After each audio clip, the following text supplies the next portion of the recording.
Hi dear viewers, welcome to my channel Rajesh English club.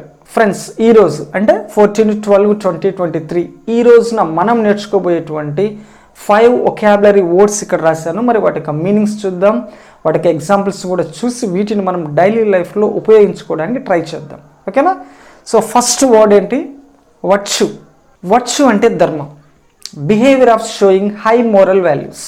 High moral వాల్యూస్ని, ఉన్నతమైనటువంటి నైతిక విలువలను మనం చూపించడాన్ని వర్చ్యూ అంటాం. దాన్ని తెలుగులో ధర్మం అంటాం. ఓకే, మరి ఎగ్జాంపుల్స్ చూద్దామండి.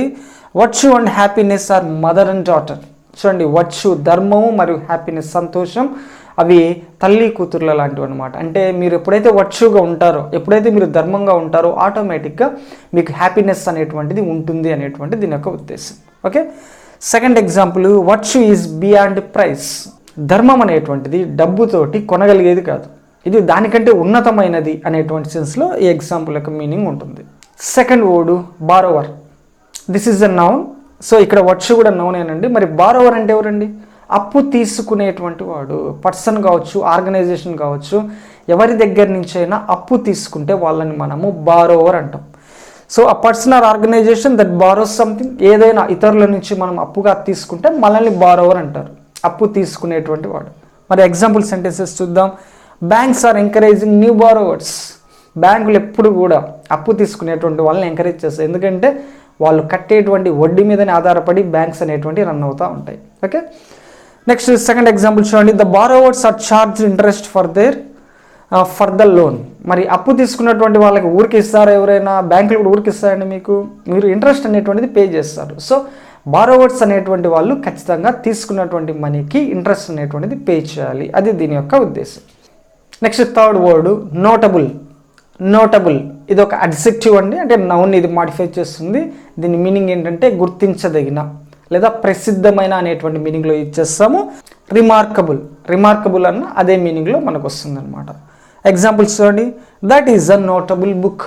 ఆ బుక్ అనేటువంటిది ఒక ఫేమస్, ఒక ప్రసిద్ధమైన, గుర్తించదగిన ఒక మంచి బుక్ అనేటువంటి సెన్స్లో మనం ఇక్కడ యూజ్ చేసాం. నెక్స్ట్ సెకండ్ ఎగ్జాంపుల్ ఏంటి? Both sides to agree was a notable achievement. ఇరుపక్షాల వాళ్ళు అంగీకరించడం అనేటువంటిది ఒక గుర్తించదగినటువంటి ఒక పరిణామము, ఒక విజయం అనేటువంటిది ఇక్కడ మనం చెప్తున్నాం. సో నోటబుల్ అంటే గుర్తించదగిన. Okay, next fourth flea. FLEE, flea. Flea అంటే పారిపోవడం, డేంజర్ నుంచి కావచ్చు లేదా భయం వల్ల కావచ్చు, ఒక ప్రదేశాన్ని నుంచి పరిగెత్తి పారిపోవడాన్ని మనము ఫ్లీ అనేటువంటి వర్బ్ తోటి చెప్పొచ్చు అండి. ఇట్ ఈస్ అ వర్బ్, ఇది ఒక verb. To escape by running away, పరిగెత్తి పారిపోవడాన్ని మనము ఫ్లీ అంటాం. ఈ ఫ్లీకి కాంజుగేషన్ ఫ్లీ, ఫ్లెడ్, ఫ్లెడ్. గుర్తుంచుకోండి, ఫ్లీ, ఫ్లెడ్, ఫ్లెడ్. సరే, ఫస్ట్ ఎగ్జాంపుల్ చూద్దాం. ఎక్కడుందా? He was force to flee the country.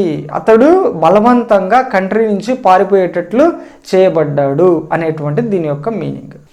Next second example చూడండి. రిఫ్యూజీస్ అంటే శరణార్థులు. Fled to a neighbouring country.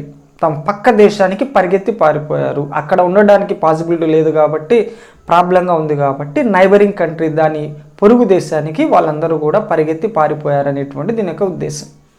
Next fifth word చూద్దాం. విత్ స్టాండ్ అంటే తట్టుకొని నిలబడడం, ఎదుర్కోవడం, అడ్డుకోవడం అనేటువంటి మీనింగ్లో విత్ స్టాండ్ అనేటువంటి ఈ వర్బ్ను మనము యూజ్ చేయొచ్చండి. ఇది ఒక వర్బ్. సో దీని మీనింగ్ చూడండి. To be strong enough. So తట్టుకొని నిలబడగలిగేటువంటి కెపాసిటీని కలిగి ఉండడం అనేటువంటి దీనికి అర్థం. ఎగ్జాంపుల్ చూడండి. The bridge is designed to with stand earth quakes. ఆ బ్రిడ్జ్ అనేటువంటిది ఎర్త్ క్వేక్స్ని కూడా, భూకంపాలను కూడా తట్టుకునేటట్టు డిజైన్ చేయబడింది అనేటువంటిది. అంటే ఇక్కడ తట్టుకోవడం అంటే విత్ స్టాండ్ అనేటువంటి మీనింగ్ వస్తుంది. Next second example. The bacteria can with stand extremes of heat and cold. Bacteria అనేటువంటివి తట్టుకోగలవు. దేన్ని తట్టుకోగలవు అంట? ఎక్స్ట్రీమ్ కోల్డ్ కావచ్చు, అత్యంత చలిని కానీ, ఎక్స్ట్రీమ్ హీట్ అత్యంత వేడిని కానీ తట్టుకొని నిలబడగలవు, అడ్డుకోగలవు అనేటువంటి సెన్స్లో ఇక్కడ మనం విత్ స్టాండ్ అనేటువంటి రాసాం. సో ఇదండి ఈరోజు మనం నేర్చుకున్నటువంటి ఈ 5 వర్డ్స్. సో మరొక క్లాస్లో మరొక వీడియోలో కలుసుకుందాం. అప్పటి వరకు బాయ్ బాయ్.